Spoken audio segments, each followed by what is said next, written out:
Hey guys, welcome to today's video. I was honestly putting this project off for months. I really wanted that trail cam and backup cam. I'm really so intimidated by wiring. I'm not as experienced with it, so anything that has to do with wiring, I generally shy away from. However, that aux beam switch panel install video gave me a lot of confidence to tackle this project. Glad I pushed myself to do it because it ended up being such a fun project. I made sure to document every difficulty and inconvenience I experienced along the way, and I tried to show you as closely as possible how all this stuff goes, where to route your wiring throughout the vehicle, how to attach the wires together, and so on. So get ready, this is going to be a detailed one, and I hope you enjoy it. Let's go. So my good friend John is getting married, and we got fitted for tuxes not too long ago. Rip it open, rip it, rip it. And right after getting fitted, we did what any off-road guys in the right mind would do and headed for the hills and called it a bachelor party. It was super nice to get away. I haven't been able to as much being a dad of a very young child, so it was such an awesome experience. The Lexus GX470 platform never ceases to amaze. When you start to lift your vehicle, put big tires on, bumpers and everything, you do feel a little bit disconnected from the front end. And that's okay because you need that extra ground clearance. However, you can't help but wish you could see straight through your hood onto the trail in front of you, so you can place your tires exactly where they need to be in order to most effectively get over the obstacles. Yes, I can hear a lot of you saying, well, that's what spotters are for. And that's true. When you're in a very gnarly circumstance and you don't want to roll or hit something that you don't want to hit, then a spotter is necessary. But 90% of the time, you just need a little bit more perspective as to what's going on in front of your vehicle to make the right choice. Mostly what I do as of now is just try to memorize the trail ahead and make the best decision based on that as I get closer to it. However, having a front trail cam to reference in real time as I'm going over the obstacle is the next step in the vehicle's development. With the added benefit of having a backup cam for street driving and the ability to add left and right side cameras, I think this modification adds a huge amount of value to any off-road vehicle. Let's get started with the backup cam install. First, you need to open up your glove box and remove this black plastic panel. And there's just a couple screws around there. You'll get all the room you need by dropping the actual glove box. So you just squeeze in on the sides of the holder and then it will drop right out. Then you can remove this bottom tray, and you'll also want to get your interior panel removal tool and take off that wooden piece as well. Now the panel should come free. I covered this in more detail in the Grom V-Line 2 install I did on my wife's GX470, so check that out if you want additional details. Disconnect any and all connectors. Usually that'll just be for the glove box light switch and for the glove box light itself. Then you'll be able to see a little bit behind the head unit. Let's continue the disassembly by removing the AC vent surrounding panels. So you got to start by removing those bottom plastic pieces, and then very carefully, and I mean very carefully, you don't want to break this wood, get your interior trim removal tool and kind of sneak it under the top there while rocking it back and forth to kind of break the seal between the dashboard and those panels. And it should come out. There will be a connector on the passenger side for the passenger airbag light and on the driver's side for the hazard light switch. So take your time with these and don't be in a rush because that's how you break things. And once you're done getting those panels out, it's time to just unbolt the head unit so you can get behind it to the power cable and also to the video input cable. So there's 4 bolts there. Take out the ashtrays on the bottom. Then you should be able to pop the head unit and AC control out and see behind it. I stuffed something between the shifter and the face of the head unit. And this is what the video switcher looks like. It's $35, $36 on Amazon. You basically just put that into your rear view camera input. So go ahead and find the trigger wire for the backup camera in your head unit. Mine was labeled back. And you actually tie that in with the convenience wire on the video switcher, like this. And go ahead and just strip the wires out that you need, twist them together. And this is how it looks with my wire stripper, but you can really use anything. So go ahead and tie those together and use either some sort of heat shrink or electrical tape like I did to make sure that doesn't go anywhere, because you do not want to be going back here too often. Now I'm just bolting the head unit back in, but I'm leaving everything else disassembled so that I can route wiring there in the future. Now it's time for a preliminary test. Before I installed all this stuff finally in the vehicle, I wanted to do a test to make sure everything worked before installing it in its final location, so then I don't have to, disassemble everything and reassemble it if I get it wrong. The most convenient way for me to get switchable power was actually just to use the aux beam switch panel that I could give 12 volts at will. So I did power and ground into that unit, and then I put power and ground into the actual video switcher, plugged in the camera, plugged in that RCA video cable to the video switcher, and then I got the other end of the RCA video cable and plugged that into the camera. And let's see if it works. So what I'm doing is giving it power and ground on the aux beam, and check out what happens. The head unit automatically triggers to go to the camera, and let's take off this cover of the camera so that we can see an image there. Now you can see me testing it out thoroughly, and it definitely works. So now I'm ready to do the final install. To start the final install, we first need to get accessory power. That is power that is only there when the vehicle is in accessory mode or key position 2. Now we already did this in the aux beam video, so I'm not going to go over it too much. If you want to check out that video, go here. But basically, I'm just tapping into the fuse tap that I installed in that video. These little wire taps are great. You just get this little clamp onto the wire that you're trying to get power from, and then you clamp on the other side and basically plugs right in just like a normal harness connector. It's pretty awesome. I'll link those in the description. So I tapped the power cable into the fuse tap, as I said before, and now I'm just going to get the ground secured. Now, most of you will just hook this side onto the negative terminal of the battery. But for me, I'm just trying to hide the wiring as much as possible. And the aux beam switch panel actually gives me the best opportunity to do that, to make sure that everything stays super clean. So I'm just stripping the wire back, undoing the bolt for the negative side, and then bolting it back down and making sure that it's secure. Now it's time to fish that wire through the firewall, through that rubber grommet that I talked about in my LED lighting install guide. You can find that video here. And once you get it through, it's pretty easy to pull the rest of the way through. Make sure that you gave yourself enough wire to make it through all this stuff. Definitely is not a straight shot, so make sure you give yourself more than enough breathing room in terms of wire length to get from the power source to the video switcher. Anyways, here's how you kind of route the wiring through everything. As you can see, I reassembled the dashboard fully after I hooked up the reverse trigger wire to the video switcher, which I definitely should not have done. So again, I'm going to remind you, please do not reassemble the dash until the job is done and make the same mistake I did and have to take the dash apart a whole bunch of times. So fish the wire through this little hole. I found that was the cleanest way to install it. Again, you should leave yourself plenty of this excess wire. You can always bundle it and test the system, and then you can cut it down to length later.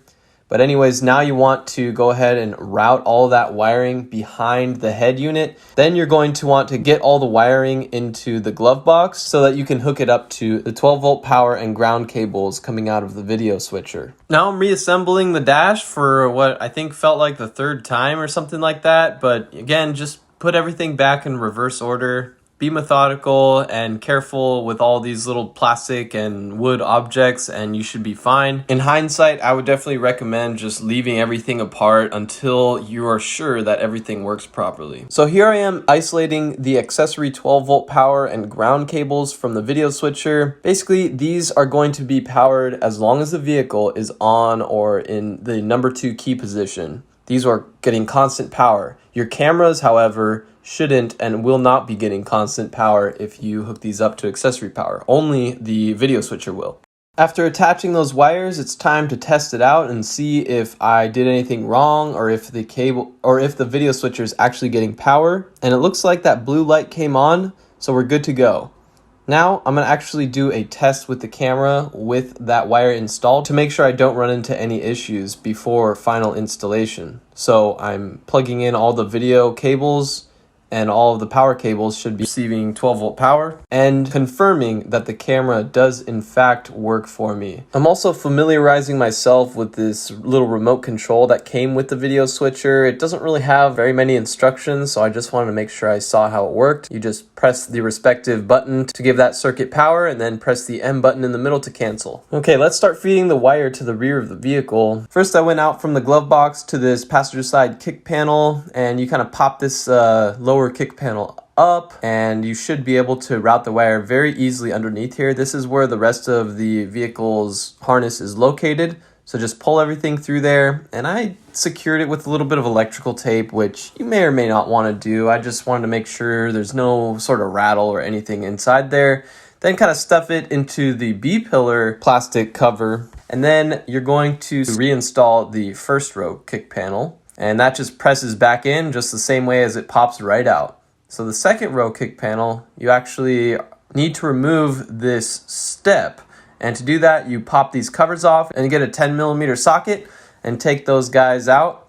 And then it should come right out for you. And that will actually allow you to take that kick panel all the way out. Now continue routing the wire from the B-pillar plastic cover through that second row kick panel. And you can actually use those white clips for the normal harness to secure the wire. Then you have the wheel well plastic cover. You can just stuff it under like I did. And then that's pretty much it. I figure at this point you get the idea, so I'm gonna move on. Now it's time to remove that tailgate plastic cover. Now to do this, there are a couple different things you need to do, but first you need to remove that screw that is underneath the little cover by that net that's normally there on the GX470, but I have the SMW off-road net delete panel. So behind that, I just get the screwdriver and take that little screw out, and that is the only thing that is not just a clip holding the rear tailgate plastic panel in. Now, all you need to do is start by popping out the right and left side window surround pieces. You don't need to go all the way around to the top. You just need to disconnect it from the bottom part of the rear tailgate panel plastic thing, and then start going around and popping the clips out of their place. You can do this by getting your interior removal tool, getting it under the plastic and kind of twisting it to pop each one of those clips out of their place. And just be patient with this, go around one at a time, and then you should be able to pop the whole assembly off as one piece after removing the toolkit. Now we need to think about how to route this video cable through into the tailgate. And what I did is I went behind the weather stripping and into the grommet that feeds the harness into the tailgate for all the lights and everything that goes on back there. So I was able to pretty cleanly feed it through the side of the grommet there, and I was able to secure the weather stripping back in such a way that I really don't think I will have any issues with it in the future. I'll let you know if anything does go wrong with this method of routing it, but for me, it's been working awesome. So here's how the door can open and close freely. Now just remove some of that rear plastic on the tailgate so you can see where the backup wiring is. There are the backup lights right there. You have a red wire. That's where you're gonna tap your 12-volt signal to automatically engage the backup camera when you put the vehicle in reverse. First, let's explore how to get the actual backup camera mounted. So here is the license plate light that I removed from the license plate light housing. What I want to do is remove the license plate light housing and then route the wiring through that hole and then replace the license plate light housing and then add the license plate light back into it. So here I am routing all the necessary camera wiring through the hole that the license plate light housing goes into. You can see that everything goes through no problem. When I'm ready to mount, I'm gonna get out the double-sided tape included with the backup camera and just kind of stick it on there. Then I'm gonna get my drill and those self-tapping screws and just screw it into the plastic right in the middle above the license plate there. After I fished all the wiring through, I then added back the license plate light housing. Now it's time to find 12-volt signal and ground. So to find that 12-volt signal, we're going to tap into the backup light power wire. First, I'm going to attach that little wire tap to the end of the camera's power wire just so I can tap into it. Then you can pull down that electrical tape around the power wire for the backup lights, get those little clamps that I referenced before, and give it a good squeeze to make sure it's secure.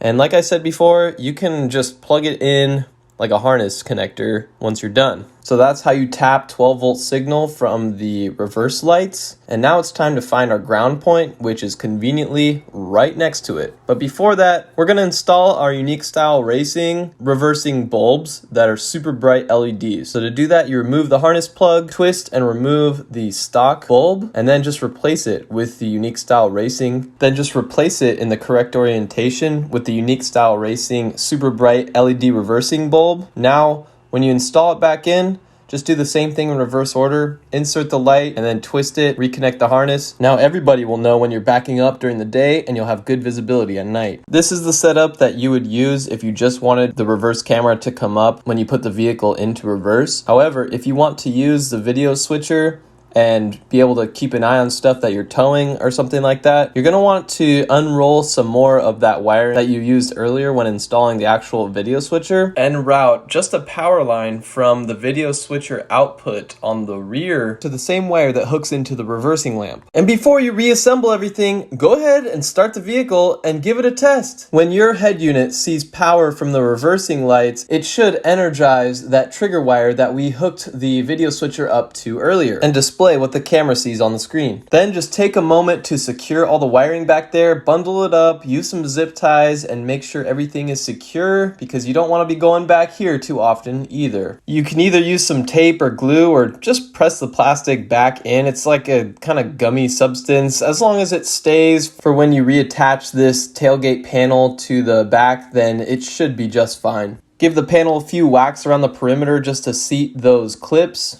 Put your toolkit back into place and then resecure that screw that we took out earlier, and then you're done. And that is the backup camera installation process for your GX470 with an aftermarket head unit. Let's start on the front trail cam install. So here is the camera I went with. It's a pretty cool unit. It has a round construction and it has a pivoting head so that you can point the camera up or down based on how you install it. It also comes with a properly sized hole saw for if you're drilling into your bumper or anything like that. Again, I'm starting this install by doing a test because I do not want to have to rip a bunch of stuff apart if it doesn't end up working. So go ahead and strip out the camera wiring so that you can connect power and ground to the video switcher unit. Since it's just a test, you could just twist the wires together. I'm connecting the camera power cable to the power output on the wire labeled front on the video switcher, and I'm connecting ground to that wire that we grounded to the battery earlier. Now just plug the RCA into the camera and to the video switcher, and let's do a test. Once the head unit boots up, and you press front, it should trigger that same wire that triggers the backup camera. Except for now, the video switcher makes it so you can trigger the front camera instead. Now let's find a place to mount our camera. This hole seems suspiciously perfectly sized, so we'll try that. Now we need to find a way to route the wire through the firewall into the cabin. This grommet right here looks perfect. So feed the camera wire through the mounting hole. If you still have the plastic front bumper, you would just feed this through the hole that you make with the hole saw. Now I want to just adjust the camera so that it's looking a bit more forward instead of straight at the ground. So this camera comes with a little tool that allows you to adjust it a couple degrees to look further up or down or whichever direction. The prongs on the side of the camera weren't grabbing the mounting hole that I had hard enough, so I decided to try to bend them out a little bit just so it would grab the sides of the metal bumper a bit harder so it wouldn't fall out. And it actually ended up working perfect. I don't think you'll have this problem if you use the hole saw that they provided. Now let's get the wire through the firewall. I was able to kind of snip this nipple off of that grommet that was located right here previously and locate where the grommet attached into the cabin by basically removing a couple panels that we removed earlier. Again, this is why you don't reassemble everything, which I did several times. Anyways, you are not going to really be able to see where this grommet leads into the cabin. You're going to have to feel for it. So I started by trying to just put the RCA end through the grommet straight up, but it didn't work. But I was able to fish the convenience wire through and feel it on the other side. So I knew that I had to just expand the hole a little bit.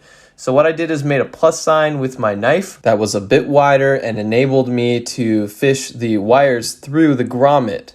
Now, it did take a little bit of ingenuity as this was not easy to do, so I got some of the wire that we used earlier, fed both ends through the grommet into the passenger compartment, and made a loop that would pull the RCA cable through. And that enabled me to pull the RCA cable into the cabin so that I could see it on the other side, because it's just really tight in here. You can't see exactly where you're fishing it from. You're only doing this by feel. So it's not like you can just easily feed it through. So this way, I know exactly that I'm pulling the correct wire and that eventually the RCA end made it through the firewall into the passenger compartment where it needs to be in order to connect up to the video switcher unit. So here's that RCA end. It's a little beat up after getting shoved and pulled and forced through that grommet, but it made it. So now I'm just putting everything back together for the final time and getting ready to connect the wires for the final install. Now that the RCA cable is through, now I need to get the